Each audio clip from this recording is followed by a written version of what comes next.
Welcome in to another episode of Out of Touch. John Alton and Mitchell Page. No Dustin Schutte tonight. A little disappointed. I was really wanting the band to be back together. I feel like it's been a long time since all three of us have recorded. I know Mitchell and I always do the football recaps together. Mitchell was out of town last week, so Dustin and I did the Out of Touch together by ourselves last week. And this week it's Mitchell and I. The day before Thanksgiving. It's Thanksgiving week. It's also feast week if you're a fan of college basketball. A lot of fun games going on in that part of the sports world. And quick shout out to our boy Dustin Schutte, by the way, who apparently it's the anniversary of the day that he either gave his phone number or asked for the phone number of his current significant other. And I guess we're just gonna, I think he's out doing his own thing with her tonight. So shout out to our friend Dustin Schutte. Yeah, can't hate on it. Grandpa has to find love at some point. He's the grandpa of this podcast. He is. I'm excited for him. I have nothing else to say. I'm excited for him. He deserves it. He's the best. And right. I hope he's having a great night. But I do also want to, you're like the Iron Man. All these Dustin, missing podcasts, you just show up day in and day out. That's 90% of it, man. I am in one of those modes. We did an episode back towards when we were first starting all this about burnout. I feel like I'm kind of getting to that point again, but I feel like it's more so it's not an angry kind of burnout. It's more like we're getting to the holidays. You want things to kind of feel like they're slowing down, but in the business that I'm in, this is honestly the time where things are the most busy, whether it be media in general or sports media specifically. We're in the world where football's going on, basketball's going on, the two biggest sports. This is what they call crossover season. And so there's so much going on. There's not a lot of downtime. Thankfully, football, especially college football, at least for Indiana specifically, is on the downward spiral. There's only one more regular season game and one more game in general for them. So things will, I guess, ease up a little bit after this weekend, but yeah, I'm definitely a busy man. I chose this career for a reason. I enjoy every second of it, but sometimes, you get a little worn out, and that's just the way it is sometimes. Yeah, is it better? Because Louisville, we talked about this a little bit on the IU football recap. Like, is it better that Louisville just finds ways to win in football? I feel like in your neck of the woods, that makes your job a little easier because people are happy, as opposed to being in Bloomington, where you got to talk, everybody's all sad because, we blew it again. Yeah, it's weird being in my position covering, well, I guess I don't really cover, but working with media outlets that cover both Indiana and Louisville sports, and then especially the football side of it. And not only is it Louisville, but you have a former coach who was the coach at Purdue previously, who was Indiana's rival, who I'm a fan of, obviously. So there's a lot of dots connecting with that. And it's interesting to follow along with the ride that Louisville football's been on because they love Jeff Brom. He is their, How can you not?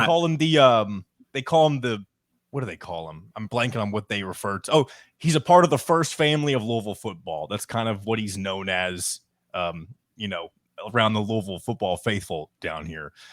So they are beyond excited to have him. They're obviously going to be playing in the ACC football championship. And I you would think as someone who is a fan of Indiana that I'd be a little bitter. And in some ways, like, I'm not bitter, but I am jealous of the fact that, wow, Louisville has this guy who wants to be there. He's fantastic at what he does. And in year one, he's going to be playing in the conference championship. I know you could say what you want about how weak their schedule might have been if you're somebody listening who watches college football. But Mitchell, you already said it. Louisville just finds ways to win. And if you're a fan of that team, you have to be super happy about it. Yeah, it's the same team that almost lost to Indiana. Exactly. But then goes to Miami this past weekend and rips my heart out for the second time this year and beats a Miami team that's really good on defense, and they score like a zillion points. It just doesn't make sense. They're a team that finds ways to win. Now, all of a sudden, the Florida State quarterback's gone for the year. They might mess around and play in a New Year's Six bowl, and I don't even really know how to explain how that happened. The word you use, jealousy, is exactly correct. I do not like Jeff Brom for the one reason that I'm just jealous that everywhere he goes, he wins. It's purely out of jealousy. I'm bitter. It has nothing to do with him. It is just purely, I want that for me. And we just don't get that. We don't get that. We did get an Indiana win this past week in basketball, though. Finally got That's a win true. over the Cards. We can't get beat 3 times. I mean, I would have been. I was telling Nick Coffey, the guy who I work with iHeart in Louisville. Yeah. Big Louisville. He's a big Louisville fan. I was telling him as we were kind of reacting to the game, and this wasn't even on the air. This was during a commercial break. I was like, we cannot be the first. I don't even want to say Indiana's a legitimate team because they're far from that right now. I just didn't want Indiana to be the first, I guess, Power 5 conference team to lose to Louisville like that. And I know they won 1 or 2 ACC games last year or whatever it might have been, but I told him, I was like, I will be deflated as an Indiana basketball fan if they find a way to lose this. And thankfully they didn't. We didn't deserve that, John. We really didn't. We suffer a lot of hardship as Indiana fans. We do. We really do. We suffer a lot of hardship. We didn't deserve it. I'm happy that is not the case. I am going to throw a little shout out. Not many people. The reason that we're recording a little late today, one, we were waiting on Loverboy Dustin to get back, I'm sure. But I was also watching the United States soccer team. I want to throw a little shout out. The men's soccer team for Indiana is in the Sweet 16 for like the 9th straight year. That's right. Yeah, we were talking about before we recorded the football podcast last night. Yeah. We were talking about how they were down 1-0 and again talking about how Indiana fans are miserable. They came back and beat one of the top teams in Wake Forest and are moving on to that Sweet 16. So yeah, shout out to the Hoosier soccer take down program. Virginia next Monday. So yeah, there's our little Indiana athletics love fest. We'll leave that to we gotta embrace some happiness, John. We do. I'm in a good mood if you can't tell. I know it's late. I think there's a point sometimes where people say you hit the second wind. And normally I feel like that happens later on in the evening, especially if it's the weekend, you're out partying and that kind of thing. Which we definitely do. We party. Oh yeah. Us adult married men in our mid-20s and early 30s, we are partiers. Oh, we party. Oh, yeah. Get party hard. That was just funny how you said that. I did go to a concert last week. Yeah, that's I did go to a concert last week, and it was – I don't want to say I was out of my element because I love going to concerts, but I was out of my element in terms of just not wanting to drink. And I'm going to tell a quick story. And I don't want to – if you love to drink and, like, get completely plastered, like I don't want you to feel like I'm shaming you. But there was this one lady and he was with, or she was with his, gosh, I am really getting my words mixed up here. There was a lady standing in front of me at this concert, the Mercury Ballroom in downtown Louisville. And she was with her man or whoever this guy was. I'm assuming he was her man. And she was the kind of drunk where you're kind of just flailing all over the place, falling on, like she never fell down or like landed on anybody, but she was getting to that point. And thankfully the man that she was with eventually took her away from, she's like, he realized things were escalating to a point where it might get, my thought was this woman is going to eventually throw up on somebody or, hurt herself in some way, shape or form. And thankfully, the person she was with got her out of that situation. But seeing people like that, especially people who are close to my age, or maybe they were younger or older, it's kind of hard to tell, honestly. It's always uncomfortable being in those situations because I feel like I've always been afraid to get to that point of no return. I think that's part of why I've never, dove that far into the realm of drinking, I wish I could say the same, but I think those are only those kinds of moments when you're sober are the worst possible scenario to be in. I avoid them at all costs. But when you are in the same mindset as someone that is on the edge of that, you can have some fun in that little zone, but it's a very tight zone. There is a very steep cliff for a lot of people that you're having a lot of fun, and then you have a little too much fun, and then it's just bad news. And it sounds like she was teetering on the edge of that cliff. She was. And she was the only person that was truly that bad. There were some other people as the concert went further into the night that were, getting closer to that point. But this lady, you could tell she was probably pre-gaming. She was doing a little day drinking. At least, Ooh. either that or she just can't handle it. One or the other. But that was my most recent experience with, I guess. You're a partier. Going out. Being a partier. Exactly. That's what you want to call it. Another friendly reminder. Gosh, I almost said reminder. Remember to subscribe to the YouTube channel, whether you're watching this on YouTube or listening on Spotify. We're at 60 subscribers. We need 40 more by the end of December if we're going to do that live stream to kick off 2024. So if you haven't and you're a listener, or maybe you're new to the Out of Touch podcast, that would be awesome. Hit that subscribe button on the YouTubes, as they call it, and also leave us a message if you want. Hit us up on the hotline 502-830-9195. We're going to check in on the hotline here in a moment. I posed a question last week for people to call in, telling a story or talking about why they dislike Thanksgiving, because I feel like more often than not, people have experience where they don't look forward to the Thanksgiving holiday for one reason or another. Usually it's family issues, that kind of thing, or they don't get along with a certain portion of their family. And I don't want to dwell on, the negative aspects of that stuff, but I feel like a lot of people tend to associate Thanksgiving with those kinds of things. But before we do that, I think it is important to kind of remember, even though it may seem cliche, it is important to know, like, we do have a lot to be thankful for, especially people like us, where we can literally just pop on the computer, open up a microphone, say whatever the heck we want. And not that we do this podcast for a living, because we don't, but we live. Not yet. Hopefully we can get to that point, maybe down the road. One can dream, right? But I am thankful for, my family, my wife, everybody that has been, or I guess, given me support. I talk about being stressed out and, worried about burnout all the time. So I'm very grateful for all the people that put up with me on a regular basis.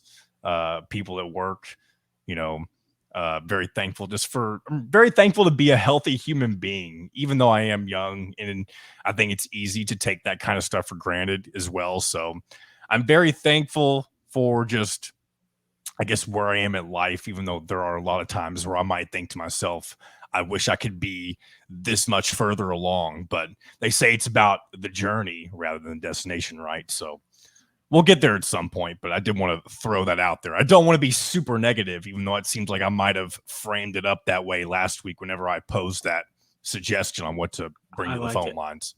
I like it. And I think this is something that my wife and I have talked about a lot. Being able to just be at home and be with family on a week like Thanksgiving week. I don't get to, because I live pretty far away. I was just at home last week. That's why I couldn't be on the show, but for a funeral. And just, you don't get to see those people very often. So, like, when you really start counting, especially if you live far away, like, start counting how many times you're going to get to see that person in the next year or 2, 5 years, like, really count them. It makes you be a little more thankful for the time that you do get to spend with people, especially now that we're getting older. Who knows what future holds, but something that we've been thinking about a lot. So it does make you, me specifically, reflect, like, what we're really doing, and miss being at home.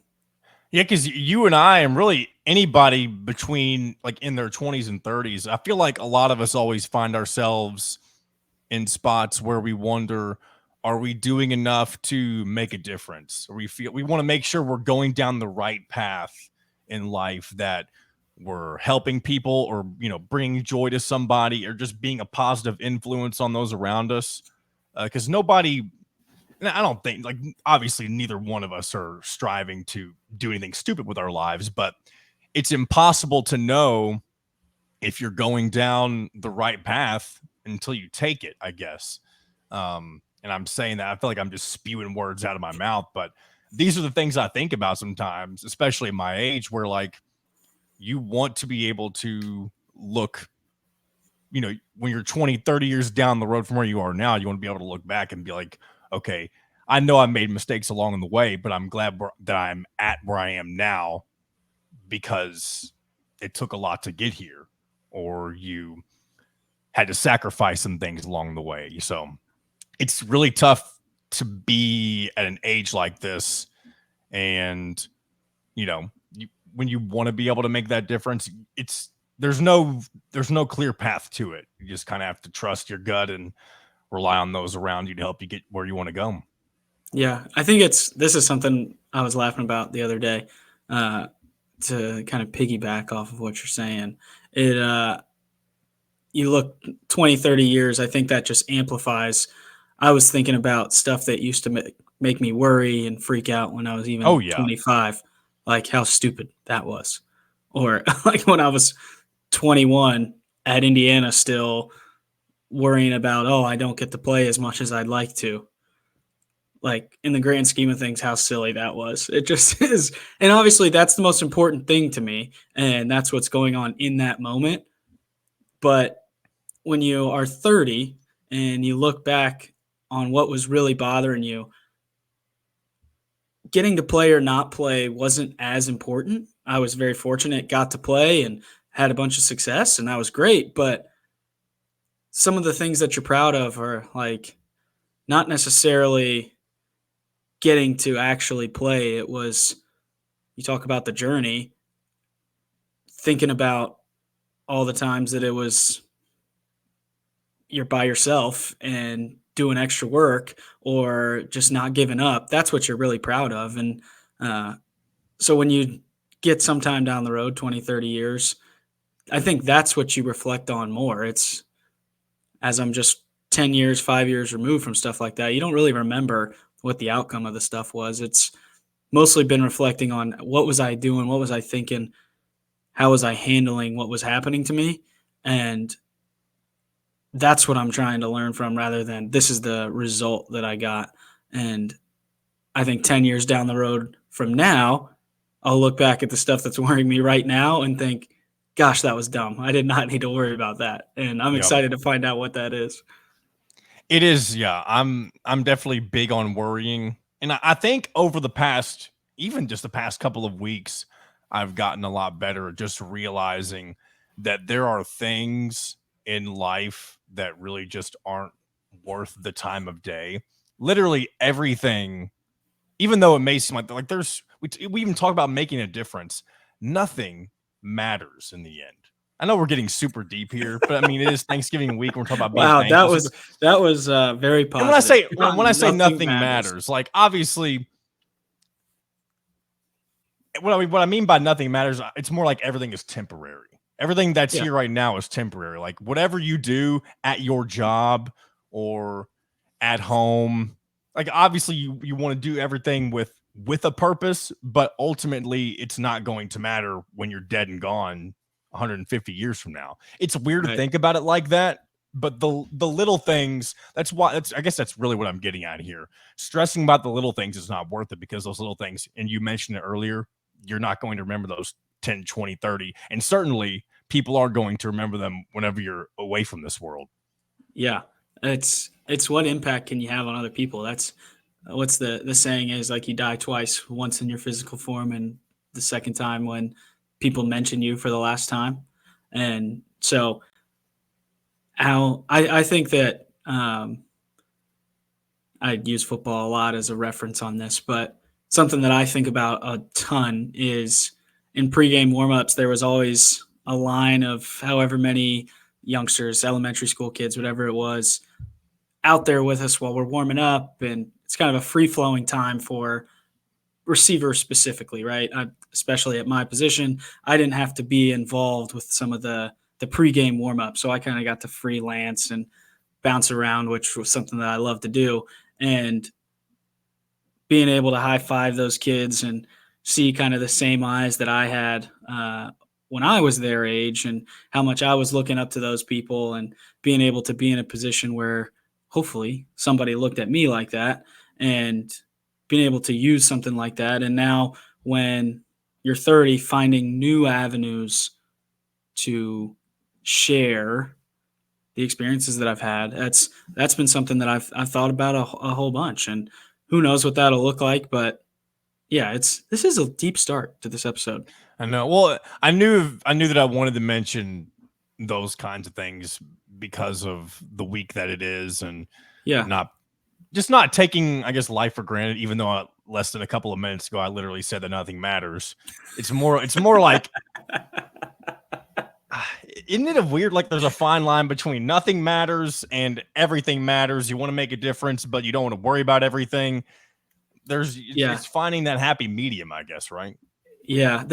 I heard some quote. I've got a lot of quotes tonight, apparently, but it's like there's a lot of rich and very important people buried in the ground, like Yep. that, and what you do, like it, or I can't remember exactly what it is. I'm totally butchering this, John. Gosh, I'm It's butchering okay. this. It's But it's okay. it's something along the lines of like your kids will never remember the late hours or like all the time Oh, the that you time at were. work, putting in Yeah, overtime and that kind of thing. They're going to yeah, remember the memories that you spend with them at home, those kinds of stuff. yeah.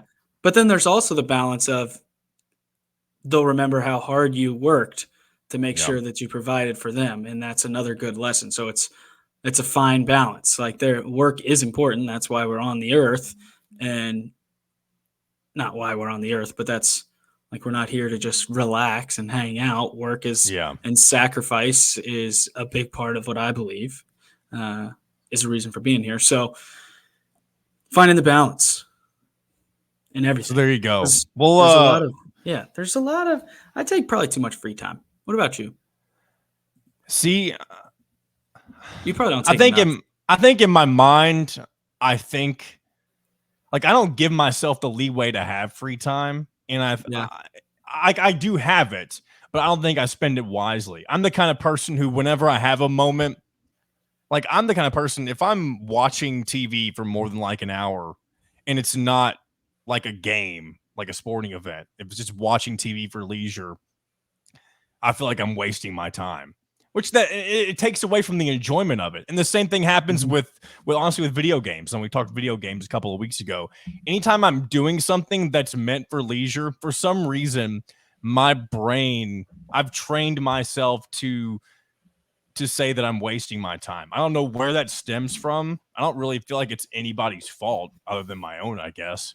But I do wish that I gave myself more time for myself and wasn't so hard on feeling like I'm wasting it. You know what I mean? Because I don't feel like it's a waste unless you're just not contributing to society. Like if you're literally just a bum, you know? Yeah. Sometimes it's fun to be a bum. I was a It's bum okay to this be a weekend. bum every once I'll in a tell you while. that. You know what I did this weekend? What'd you do? I came back from Indy, and well, that's not it. That's not what I did do that, but that was last week. But Saturday, I ran a Spartan race. Have you heard of these? I remember you mentioned that you were training for one, I think. Yeah, This must be training it. loosely use that word training. Uh, Yesterday and even today, I cannot walk. I cannot walk properly. I think I strained both of my calves. Have you Oh ever man. had double leg cramps? So the one of the most embarrassing moments of my sports career, which only lasted through high school, played soccer in our district champion. Was it championship? No, it was our regional. So the tournament format was district, regionals, and then state, whatever it was. I know it's a little different in Indiana, or maybe if you're listening in a different state, it might be different wherever you're at. Um, but in one of our regional round games, and we end up losing this, I got the worst cramps towards the very end of the game. And it was one of those moments where, and we were playing a rival as well. And people made fun of me because they thought I was faking it. It was one of those things where, because it was an important time in the game and we ended up losing, it was one of those things where and there were friends on the other team. I don't act like everybody was just a bunch of assholes. Maybe at the time they were, but I don't want to frame them as that now. But I mean, I got made fun of for having major cramps in a regional tournament game. And I feel like I'm taken away from the original point that you were making, but you made me think of that little story once you were mentioning having the double calf muscle Oh spasm yeah. and that kind of All I thing. can tell you is if they were real, it's the worst pain ever. Oh, so you're I have doubting it now. You're thinking I faked my cramps. Well, only a guilty person would frame it in the way that you did, saying they were saying it was fake. I wouldn't have even included that in the story. I would have just It's said I the was reason I cramping. say it's because it's part of the story. I thought it was a way of being I transparent was about it. Like, I was cramping, and everybody was making fun of me. That's what I would have said. But but then now you would you've have asked admitted me some why they were guilt. making fun of me. Now I think you've admitted some guilt, but it's No, I fine. didn't fake You them. shied away from the big moment, John. I'm laughing because I don't know what to say. I'm not Yeah, lying right. about it. No, It is what I it know. is, though. I know. I'm totally kidding. I mean, if you It's start funny, though. cramping, I had never really experienced leg cramps before. And if you're familiar with a Spartan race, there's like obstacles and you're crawling through the mud and rope climbs and stuff. But there's also a half marathon built into this. So I ran 13 miles with 30 obstacles, and there's like this inverted rope. Like you were going imagine a rope is in between two poles. You have to go like horizontally across it, but you can't touch the ground. So you're like hand over hand trying to slide on this rope, but it's like 35 yards long or something. And I don't know. I've never done this. So I'm trying to hold on real tight with my legs and just kind of scoot along, slide along basically on this rope. And I get two cramps in my calves mostly. And that's like halfway through the race. So the whole time I'm fighting off these cramps. One of the last obstacles, we're at probably mile 11 and a half. One of the last obstacles is just a straight vertical rope climb that's probably 20, 25 feet. I couldn't have done this fresh. I want to make that very clear. You could put the rope out there next week. I would not be able to climb this. I just don't have the upper body strength or endurance, I guess. So now 11 and a half miles in, battling cramps the entire time, there's no chance I'm going to do this. So I'm thinking, why am I even going to try? I'll just take the little penalty loop, but that's not how my brain works. So I get up there and try it. As soon as my feet leave the ground to start going up this, full double leg, glutes, hamstrings, quad, calf, all the way down. My hands fall down the rope, burn my fingertips, and I Oh, am just double leg cramping on this pad on the ground with a mile and a half still to go, screaming. wow. You want to talk about people making fun of you? These guys, these Spartans, like there was a spear throw in the middle of it. These Spartan guys are like going up without even using their legs, just straight upper body strength, hitting the bell at the top. I get 1 foot off the ground. I'm on the ground screaming. Bad look. So today and yesterday, if you've ever had cramps, you get incredibly sore after them. Now imagine full leg cramps for 7 miles. Ugh. Yeah, you're going to feel it. Yesterday, could barely walk. Today, it was a big factor at work. I'm trying to go into offices and can barely get out of my car, looking like a gremlin walking through the front doors. I would not talk to me. I look preposterous today. And I'm hoping that tomorrow will be a little better. But if you have any ideas, I'm open to them. I don't know how to get rid of this. It's not even lactic acid, it doesn't feel like anymore. It feels like just strained muscles. What about like taking honey What? or not honey? Is it what is it they say helps get rid of cramps? Is it mustard or is it honey or is it honey mustard? I don't know. I don't somebody said something about mustard. I will say there was this lady, her name was Michelle. She came out of nowhere, and I'm pretty sure God sent her as an angel to me. She gave me these little salt chewers. Only way I got through this race. I don't know where she came Wow. from. Never saw her. It's been 7 miles. Never saw her. She shows up, has these little things for me. Was able to finish the race. So I want to give a major shout out to Michelle. Don't know where she's from. Don't know where she went. Don't care. She was a savior. So it was a long weekend for me. Still trying to recover. I don't really know how I'm going to do it. Yeah, I don't know if I'll ever do a Spartan race, I much wouldn't less recommend it. Yeah, it just seems like a lot. Normally we get into calls at the end, but we've been talking about Thanksgiving and kind of going off on a whole bunch of different directions. Yeah. I'm going to go and get into this call from Jennifer. She's a returning caller. We did pose the question about what you dislike about Thanksgiving or even what you do like. And she gave us a response. We'll go ahead and play that one right now. Hello, this is Jennifer, and I'm calling in about what our least favorite thing about Thanksgiving is. And I'm not a big turkey fan. I think it's very dry and it tastes gamey to me. I also do not like the calories at Thanksgiving. But what I don't eat in turkey, make it for with the side dishes, so I get plenty of calories that day. And I was thinking about a unique side dish that I love that we have in our family is a thing called cheesy carrots. It has cooked carrots, and you pour Velveeta cheese melted with butter, and then you crush Ritz crackers on top and bake it, and then enjoy. It sounds terrible, but don't knock it till you try it. Happy Thanksgiving. Bye. What an opposite. Don't like calories, and then you're making cheesy carrots with Velveeta and butter. I will say I'm familiar with that dish. That is made, I can't remember who makes it, but every year at our Thanksgiving. Is it Not an really Indiana thing? I don't know, maybe.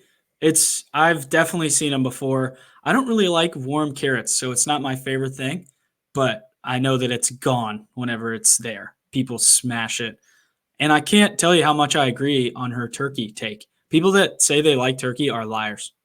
I've never See, I had was going turkey to say, that like, tastes good. I feel like I enjoy the Thanksgiving turkey every other year. You know what I mean? Like, if it's done right, it can be really delicious. But if it's just your average, bland, oven-baked turkey and you've done nothing special with it, then what's the point? You know? My grandma's gonna hate this part. Oh, man. She's gonna hate it. I'm sorry, Grandma. But turkey, not the best dish. She makes the best ham in the world. Whenever we're at turkey or at Thanksgiving, I'm looking forward to the ham mostly. And then she makes this corn casserole that is also fire. Actually, I don't even know who makes that. Somebody makes that, and it's really good. That's probably my I feel favorite like side dish. another staple are the Sister Schubert's rolls, and everybody does the Sister Schubert's ones. I don't know what it is. It's the only time of year that people buy those things in the store. They are some of the most bland tasting rolls to ever exist, but everybody bakes them for, I guess that's the theme of Thanksgiving. Everybody talks about how great everything is, but it's literally the most bland meal that's served up for a holiday, I feel like. I have never known what these are called. But you know I'm what I'm looking talking up about. the You looked them Sister up, didn't you? Schubert. Yes. Yes. I have never seen these anywhere but on the Thanksgiving buffet table. That is hilarious. Where do these come from? Do people make this for real? You can Like, buy them, normally? outside of Thanksgiving season. They're usually, I think they're bought frozen. I've never made them myself, but I'm pretty sure you can just give them the frozen section. Dude, the in the little silver aluminum foil, that's the only picture I can see on Google where they're all right next to each other. That's exactly what it looks like. I'm pretty sure someone took that picture from the Thanksgiving table that I go to every year. Oh, exactly. I mean, that's what they're made for. The Sister Schubert's makes all their profits during the week of Thanksgiving, and they're set for the rest of the year. It's a big weekend for Sister Schubert. That's Big right. weekend. That's so funny. I was trying to think which direction. You were talking about Bill Walton. Well, yeah, before the show, my brain is going in 2 to 3 different directions. Well, Do we let's want lay to get him into out. Bill Walton right now? So I guess you just mentioned Bill Walton. I think Dustin will have an interesting take on Bill Walton. Oh, he will. And So the reason, and it's feast week. We got the Maui Invitational, so that's why that's you're the thing. bringing him up. It's I call the Maui It's Invitational topical. the Bill Walton Invitational because it's the only time, unless you live on the West Coast, that people all across the country hear the voice of one Bill Walton. And for those who don't know, Bill Walton, not only is he a famous NBA player play for the Lakers, right? I'm going to sound like an idiot if I'm wrong. Did he play for the Lakers? I know he played for Yeah. UCLA in college. He won I like a don't know. zillion national championships with UCLA, but yeah. So yeah, he played under John Wooden at UCLA. And now in his retired state, he does color commentary for ESPN, and most of the world gets to hear him during Feast Week when he does the Maui Invitational. He normally does the late games. I believe as we're recording this, he's doing one of the Maui Invitational games. And honestly, I'm very much looking forward, once we finish recording, to hopping on my TV and listening to the rest of his broadcast. And it's not, I have zero interest in watching the teams that are playing. I'm going to tune in to listen to Bill Walton's antics. And Mitchell, I know you have a differing opinion on the way that he goes about his broadcasts, but in kind of an opposite direction, for those who've been watching Indiana and New York, Jay Williams is kind of similar, but also the opposite of Bill Walton. Both of these color guys, they like to take the conversation. They honestly, they treat the play-by-play like it's a talk show. They don't like to talk about what's actually going on during the game. Jay Williams annoyingly takes it in directions where it's about, oh, I don't like how all these kids can just get up and go wherever they want. Screw NIL. They need to be able to just stay and ride it out. We need more coaches like Bob Knight out here who, and again, nothing against Bob Knight. I love Bob Knight. But he wants to do this whole boomer rant. But on the other side, Bill Walton, he's just talking about, for example, like his times at the Grateful Dead concerts. He's going to talk about something that has literally nothing that pertains to the sport being played or sports in general sometimes.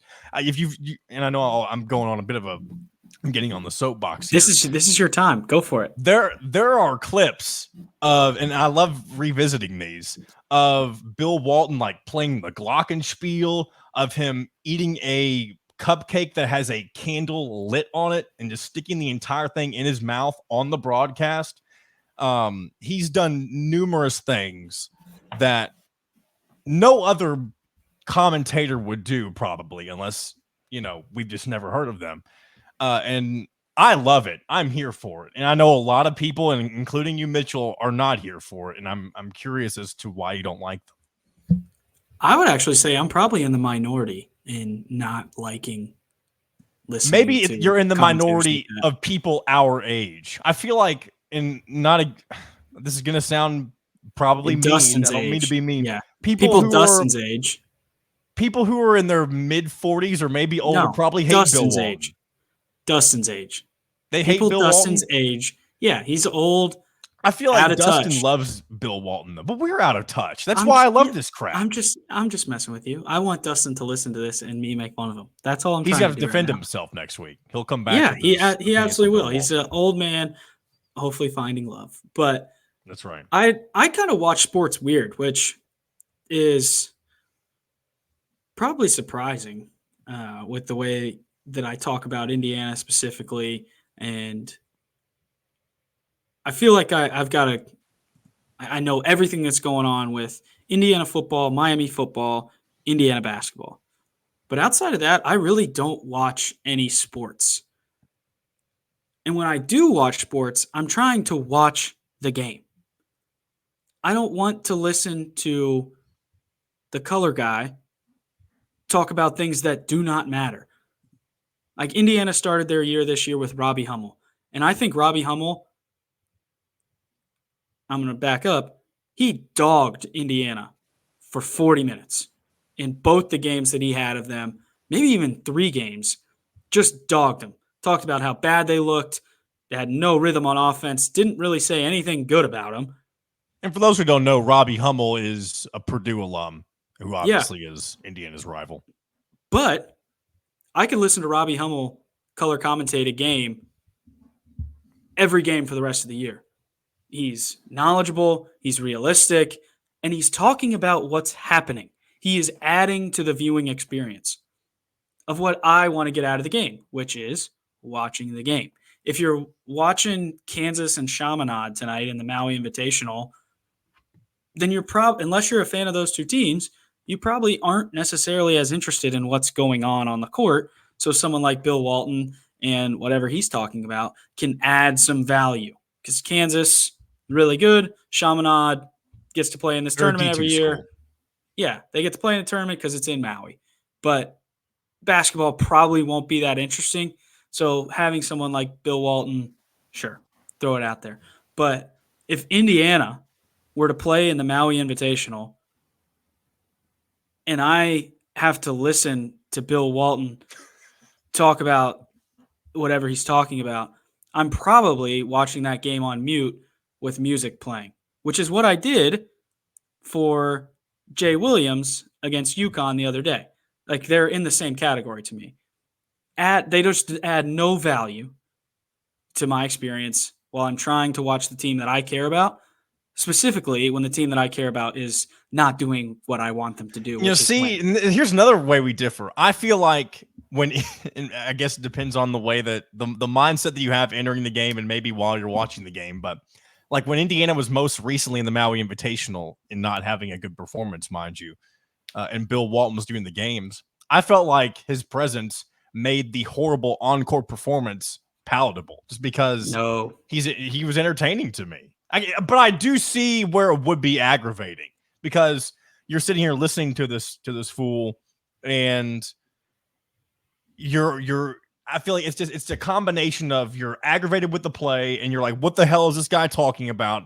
And it's just screws with your brain that it just compounds. makes you angry. Yeah. Yes. The thing is, and I'm not saying that you don't watch the games to win, but if you are watching the game with the sole purpose of wanting them to win, which is why I watch the games, I don't care what it looks like. I don't care who scores the points. I just want the team that I'm cheering for to win, whatever that looks like. 3-2, 1-0. Do not care. When we are not doing that, and there's someone talking about whatever he's talking about, and there are so many examples, and I'm just totally blanking on all of them. The cupcake with the candle lit, Grateful Dead is always, that's just in the carousel of things he talks about. Yeah. I just don't care. I want... Talking about riding his bike. Remember when that was a common thing? Yes. I love my bike. Yeah, and I'm trying to figure out why Indiana is 1 for 40 from the 3-point line, and we got to listen to Bill Walton talk whatever he's talking about. It takes away from my very niche way of watching the games. There's a reason that they highlight Bill Walton on the broadcast because most people are normal and watch the games as I hope we win, but I also don't care that much. Most people, and I'm not saying you do that. Most people. I don't know if that's most people though, especially Indiana basketball fans. Not that they don't care that much, but like tomorrow, I'm gonna be okay. Me, sometimes it definitely leaks over to the next day, and in particular with IU football, it leaks over into the next day and the next day and the next day, and eventually, it is everything that you're thinking about. Like if I had to listen to Bill Walton commentate an IU football game, I don't know what. I would probably just disappear. Is there a football? I would evaporate. Is there there's not really a football version of Bill Walton on the broadcast, I feel like. No, because football isn't free flowing. Like Bill Walton can go on his rants because there's back and forth. There's some times where the ball just kind of stays in play. There's some missed shots. You can get 2 and 2.5 minute stretches where there really isn't much going on, and you can just kind of interject. There's a bucket for blank and then continue. Versus in a football game, there's dedicated pauses, so you really only get the 20 seconds or whatever it is in between plays before the play-by-play has to talk through what's happening again. In basketball, it's not as play-by-play. Like if you're thinking about the Indiana broadcasts, Eric Sir, who's the color guy on the basketball radio, probably doesn't have the time to go on rants the way that Bill Walton does because Don Fisher has to narrate the game. Yeah. On TV, it's a visual representation of what's happening. The play-by-play guy doesn't need to say the point guard passes to the shooting guard who passes to the center and he dunks it. Yeah, if Bill Walton was on radio, he wouldn't make it. He wouldn't last a day. He would not be on radio. He cannot. Maybe on like what's that show? The guy with the black curly hair, Howard Stern. He may be able to be somebody like that, but yeah, for the purpose of what I'm trying to get out of the game, and again, I'm in the vast minority, I think, on Bill Walton specifically, he just totally takes away from what I'm trying to get out of it. And that's fair. That's a very valid argument. Yeah. I used to be, and there's times where I am still like this. Depends on how much time I've invested in my brain, like specifically like how focused I am. But I used to be the same way where it would ruin not only the day of, it would ruin the next day or the next day or until they played again and won, and that kind of thing. Yeah. Hypothetically, you're supposed to mature out of that. To be fair, though, you do have a personal stake. Like you were a part of the Indiana football program. Yeah, but even then, if we're gonna make everything full circle, like worrying about the little things and like what really matters in life, some 20-year-old kids running around not tackling in a game that, when you look at it from a 10,000-foot view, is pretty dumb. Just a bunch of overgrown men smashing into each other. And when my big guys don't smash into the other guys enough, we lose. And that ruining my week, probably pretty stupid. But it does. And it's going to continue for the foreseeable future until, I don't know what, an asteroid strikes or something. I don't know. Until AI takes over. Yeah. I don't understand it enough to get into it, but pretty interesting stuff what's happening in the AI world. The OpenAI CEO getting fake fired, then refired, and then that entire company threatening to leave 700 out of 750 employees. Did you see this? I saw that there was news about AI, but honestly, it would not bother me in the slightest if we just shut down all the AI programs. It is, I don't want to say it's useless, but it's ruining humanity, or will ruin humanity if it isn't yet. You know what I mean? It's an interesting topic that we would need 45 Maybe we'll get into that special some minutes. other time. Yeah, we would need 45 dedicated minutes to talk about. I mean, we've been making movies about the threat of AI since we were able to make movies. Like, I don't want any iRobot stuff happening out here, but some people do. Not to mention, you don't want an angry person who has control over AI robots to use it. All it takes is one. As weaponization. All it takes is one. You can have 1,000 people doing it the right way for the right reasons. All it takes is one. And there's plenty of us to screw it up. There's plenty of people who want to ruin other people's lives. And again, I don't want to end this on a negative note, but there are people out there who are like that. That's a fact. See, it's scary. It's scary stuff. We did 45 minutes dedicated. One more thing. And this is something Dustin and I talked about that I want to get your thoughts on. If you had a midlife crisis, what would you do? We talked about this last week when you were gone. Midlife crisis? If you're not quite there yet, let's just say you age 10 more years. If you were going through a midlife crisis, is there anything specific that you think you would buy or that you would invest time and money in that you normally wouldn't do otherwise? I don't know if it's necessarily midlife, but quarter life. At 26, I moved to Vienna to play football again after being out of it for 3 years. Does that count? When I was fat and out of shape. A little bit. Yeah, fat, out of shape, had no business playing. Yeah, I just uprooted my entire life with my now wife to go live in Vienna, That's crazy. The very first time that and I don't even know if I talked to you directly, but it was the first time that you joined one of Jim's radio shows that, like, from when I started working with him, and you were in Vienna, Austria, which is pretty interesting. Yeah, I don't know what I was doing there.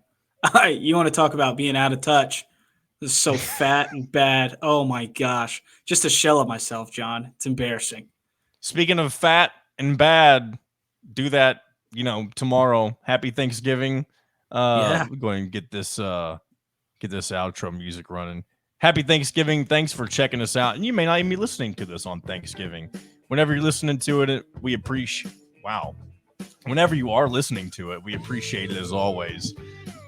Subscribe on YouTube if you enjoy listening to all this nonsense. Maybe you got something out of it. Maybe we made you laugh. Maybe we made you think. Maybe you just made fun of us the whole time. Who knows? Like, why are these idiots opening their microphone in their mouths and talking about all this stuff? Well, we appreciate you too. And thanks as always. Hit the hotline 502-830-9195, and we will talk to you next week.